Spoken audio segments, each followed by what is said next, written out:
Au nom du chef de service de psychiatrie que j'ai l'honneur et le plaisir de représenter ici, nous allons partager tout l'intérêt que représente l'art dans nos soins.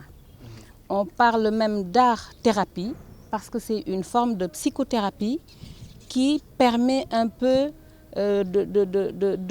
à travers la création, la créativité, d'arriver à des résultats thérapeutiques auprès de la population de patients que nous avons le soin de prendre en charge au quotidien. Ces résultats dont vous faites allusion, c'est quoi en réalité? Allez, les résultats sont palpables, mais ils sont grandement fonction de la pathologie pour laquelle ils étaient là. Donc les indications sont larges, diverses et variées, mais ce qui est reconnu et admis, c'est vraiment l'intérêt de l'art-thérapie dans les soins. À plus d'un titre, au niveau préventif déjà, ils aident beaucoup dans les états de stress et d'anxiété. Voilà, en couchant un peu toute cette créativité sur du papier, ça permet un peu d'éviter de tomber dans la pathologie mentale. Et même quand on y est déjà, ça permet aussi d'exprimer, si je puis dire, mais le vécu intérieur des patients. La pensée, les rêves, les fantasmes et même l'inconscient. Et donc, à ce niveau, il nous permet parfois de lire beaucoup de choses que les patients ne peuvent pas exprimer au plan oral. Dans certaines pathologies, il nous aide dans le suivi, dans l'évolution. Si vous prenez les pathologies comme les démences chez les sujets âgés, on voit comment la pathologie évolue à travers même les productions artistiques des patients atteints de démence. Et je pense que de manière plus large, l'art-thérapie aide au-delà de la pathologie mentale, même dans les autres affections. En médecine, dans les douleurs chroniques, dans les pathologies de fin de vie, dans les pathologies de certains enfants et même de leur famille. Donc, à vraiment plus d'un titre, l'art aide à soulager la douleur, la souffrance, qu'elle soit physique ou morale ou mentale. Voilà. Vous me donnez l'occasion de féliciter au nom du chef de service le grand travail abattu au quotidien par M. Seck auprès de nos patients. Donc, il faut savoir que l'atelier est grandement fréquenté par les patients hospitalisés, mais aussi d'anciens patients qui viennent du dehors. Allez, j'étais en train de donner un peu les points qui faisaient un peu l'importance de l'art-thérapie, parce qu'au-delà de la prévention et du curatif, dans la réinsertion des patients, ça joue un grand rôle.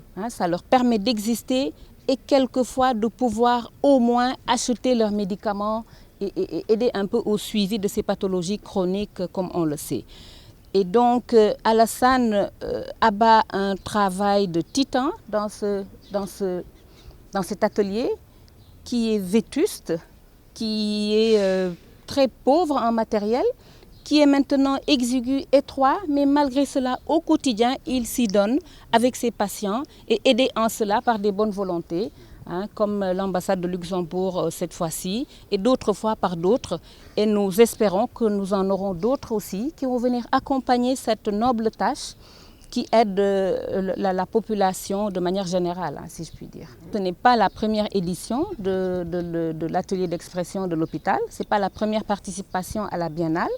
Ils sont connus parce que justement il y a des œuvres de patients et d'anciens patients qui continuent à fréquenter, ce qui leur vaut même leur participation à plusieurs éditions. Alassane aurait pu dire nous sommes à la 40e cette fois-ci, mais non parce que justement il manque cette réhabilitation de l'art, je dirais de manière générale dans la société. On sait que l'art est, pour les fans c'est vraiment une nourriture pour l'âme. Et on voit un peu la place qu'elle occupe dans notre société. Dans les quartiers, elle gagnerait à être revalorisée parce que c'est un espace d'expression, de créativité. Comme aime à le dire Alassane, on ne produit pas juste parce qu'on est artiste ou pour le produit fini, mais c'est tout le cheminement. Depuis l'association des couleurs, des outils, l'utilisation de l'espace, les formes, tout est parlant et ça aide, mais tout un chacun.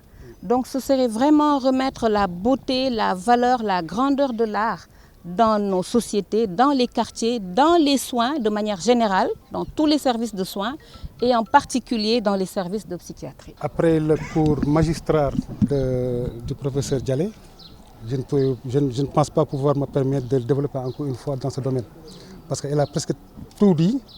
Peut-être que je vais... On parle de technique là. Oui, justement, elle a parlé de technique aussi. Les malades se comportent avec vous pendant ces techniques-là. C'est ça que je voulais dire. Les réactions sont favorables à vos attentes. Je voulais dire qu'après le cours magistral du professeur Dialé, je ne pourrais pas effectivement me permettre d'entrer dans le domaine technique de la création avec les malades. Mais effectivement, en tant qu'artiste, je pourrais donner mon point de vue par rapport à ce qui se fait. Donc moi je suis l'assistant de M. Alassane Seck et la production que vous voyez là est une production qui a été faite par les malades et les anciens malades. Parce qu'en fait, il faut peut-être préciser que l'atelier regroupe une association qui s'appelle Rescapar, qui a pour nom le réseau élargi pour une solidarité culturelle agissante par l'art, qui a été créé par les anciens malades en 2008. Il faut rappeler que l'atelier est né en 1999, mais l'association a été créée en 2008. Donc depuis 2005, moi je suis là en tant que bénévole. En plus de mon travail professionnel, il m'arrive de venir ici pour donner de mon temps et de mon expérience pour les autres.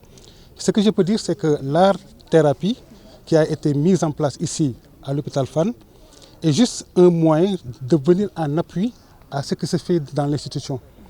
Il y a ce qu'on appelle la thérapie par les médicaments, mais nous avons choisi de faire une thérapie par psychologique, la psychothérapie. Soigner les malades sans médicaments. Maintenant, cela nécessite en fait effectivement une grande créativité, mais aussi un bagage intellectuel technique qui permet effectivement de savoir que un petit flottement peut effectivement donner l'effet secondaire, l'effet négatif de ce que nous cherchons. C'est pourquoi le processus de travail que les malades font est la véritable recherche de solutions. Parce que le résultat que vous voyez là, sur le plan esthétique, sur le plan plastique, peut donner des résultats intéressants. Mais ce qui nous intéresse, c'est le processus de travail. Dès que le malade a envie de travailler, pour nous, c'est là où commence la thérapie. Et donc, quand le travail est fini et que l'aspect technique et plastique a plus ou moins une référence technique intéressante, nous, on l'exploite en tant qu'artiste pour lui donner une autre valeur. La valeur ajoutée qui permet effectivement de permettre à l'artiste d'exposer son œuvre, de le vendre et de partager les biens entre l'atelier et lui-même. Il nous arrive souvent effectivement d'avoir la possibilité de vendre des œuvres, mais ces œuvres-là, on les partage en deux. La première partie va aux malades et l'autre nous permet d'acheter du matériel. Donc, en plus de cela, il y a la possibilité effectivement de faire des expos ici sur le plan national et sur le plan international. C'est juste pour dire que l'association fait son petit bout de chemin. Mais comme l'a dit le professeur Dialé, cela n'est pas suffisant parce que nous avons les moyens très limités et nous avons l'ambition de faire de cet atelier une vitrine nationale, internationale et même africaine. Mais si on se limite à ce que nous avons, effectivement, les moyens ne suivent pas. C'est l'occasion pour moi, parce que je ne vais pas vraiment manipuler la parole, parce qu'elle a tout dit, je vais juste être bref. Nous sommes aussi dans le cadre de la biennale. Oui. Et cette biennale-là, nous savons pertinemment que les offres parfois sont financées par le ministère de la Culture. Oui. Est-ce que vous en faites partie? Non, non, non. Nous avons eu la chance, comme à chaque fois de notre activité, d'être financés par des structures étrangères. Cette fois-ci, l'ambassade de Luxembourg, qui est là présente avec ses représentants, nous ont effectivement aidé à faire un travail d'atelier pendant 4 mois de restauration, de production, mais aussi pour cette exposition. Et c'est un processus qui va continuer avec la journée internationale de la santé mentale qui aura lieu au mois d'octobre 2022 à l'IFAN de Dakar. Oui, le message sera que nous ouvrons nos mains pour effectivement accueillir toute personne qui a la possibilité de pouvoir s'exprimer et qui n'a pas les moyens, mais aussi tendre la main à toutes les bonnes volontés qui pourraient effectivement nous aider pour la vulgarisation de notre travail et nous aider à effectivement apporter un plus sur le plan logistique et les moyens qui suivent. Salam alaikum, bonsoir à tout le monde et vraiment bienvenue à cette exposition, à ce vernissage de l'atelier d'expression. Moi je m'appelle Catherine et je suis artiste et praticienne d'art thérapeutique. Je collabore avec Alassane et l'atelier d'expression depuis 2019. Je tiens vraiment à me remercier d'abord la clinique et puis l'ambassade du Luxembourg qui a financé cette exposition. Le but de l'exposition, c'est vraiment d'augmenter la visibilité de l'atelier même, le travail énorme que l'atelier fait et toutes les personnes qui sont impliquées pour valoriser les personnes qui souffrent de maladies mentales au Sénégal.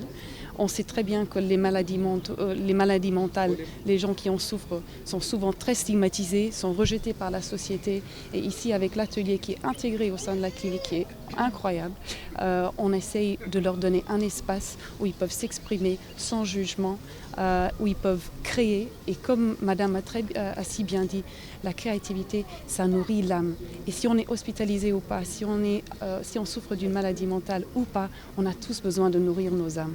Voilà, donc moi je tiens à remercier vous tous pour être ici, je tiens à remercier l'ambassade du Luxembourg et je rappelle aussi ce que M. Kahn a dit, c'est que c'est la première exposition, la deuxième ça sera en octobre pour célébrer la journée de la santé mentale internationale le 10 octobre et là l'idée c'est vraiment de sensibiliser, de mobiliser les gens autour de la santé mentale et de promouvoir le rôle de l'art et de la créativité dans le chemin de guérison de nous tous. Voilà. Je vous remercie. À l'atelier, il y a des patients qui sont hospitalisés et il y a des anciens patients qui reviennent, qui continuent de revenir. Donc tout le monde est accueilli et bienvenu, même s'ils ne sont pas hospitalisés. Oui. Donc bonsoir à tous. Moi c'est Tania Martins. Je suis donc de l'ambassade de Luxembourg. Je parle en fait au nom de l'ambassadeur de Luxembourg qui devait être là et qui s'excuse de ne pas être là du fait d'un agenda assez chargé. Il aurait vraiment aimé participer à cet événement parce que le Luxembourg en fait se félicite et est très ravi de soutenir cette initiative. Lorsque en fait Catherine et Monsieur Sec nous avaient approchés avec le projet, nous avions un petit fonds qui était là disponible et nous étions à la recherche en fait d'un projet créatif, original, qui sorte un petit peu des sentiers battus et qui touche aussi un petit peu au domaine du social. Et lorsque nous avons vu en fait ce projet, on a tout de suite senti qu'il y avait du gros potentiel parce qu'il touchait un petit peu à tous ces aspects. Et donc nous sommes ravis en fait à la vue de ces beaux tableaux qui expriment en fait beaucoup de sentiments et aussi de la souffrance des artistes donc de cette clinique. Nous sommes vraiment ravis de soutenir ce projet. Bon, malheureusement, nous n'avons pas pu faire la connaissance de Monsieur Sec, mais vraiment, les tableaux sont vraiment magnifiques et nous sommes très ravis de soutenir le projet. Vraiment, merci beaucoup pour l'invitation. Monsieur Sec peut-être pourra vous donner les informations, mais c'est comme a dit la Catherine et les intervenants tout à l'heure, c'est en fait pour soutenir les activités de l'atelier qui donc a lieu 2 fois par semaine, cette activité dans le cadre de la biennale et puis donc l'organisation d'un événement aussi pour la visibilité donc, de la Journée internationale de la santé mentale.